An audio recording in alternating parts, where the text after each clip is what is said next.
Yo, so what is up, guys? So Justin Gaethje versus Alexander Volkanovski is apparently in the works for UFC 308.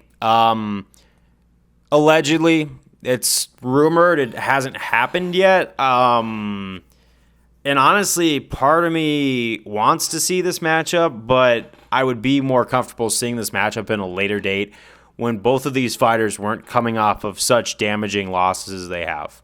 We know Gaethje versus Holloway.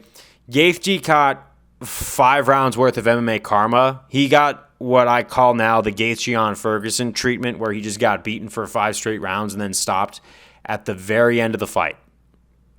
And, yeah, it is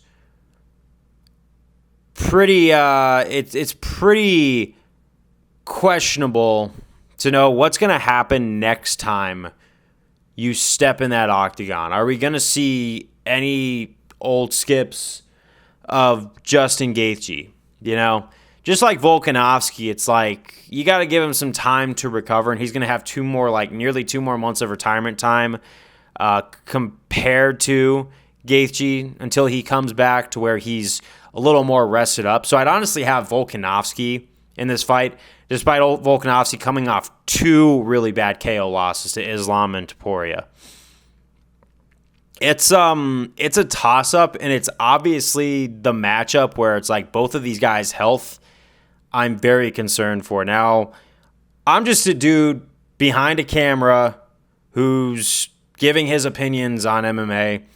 They are going to make their decisions no matter what. But I would have to say, at the drop of my hat, I would say Volkanovski, just because he's had a couple months to get that chin back online, right? I don't even know if it's going to come back online, but with Justin Gaethje, it's almost a guarantee that his chin is probably not going to come back the same. Like, I think he's reached that damage threshold where we're going to start to see a tire with some tread versus a tire with that's bald. You know what I'm talking about? Anybody who knows about cars knows what I'm talking about. But Volkanovski is that guy who's still got a little bit of tread left, and I guess against lower-rated opponents, Volkanovski would definitely win in a landslide. Gaethje, too, kind of like you put him against someone who's in the bottom 15 or something like that, I'm pretty sure he could get an easy victory.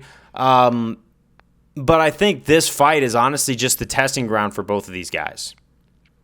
Even though I honestly have said I've got Volkanovski probably winning that fight, depending on where the fight goes.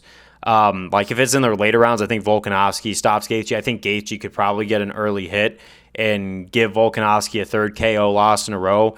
But this is like one of those somebody's got to go fights. And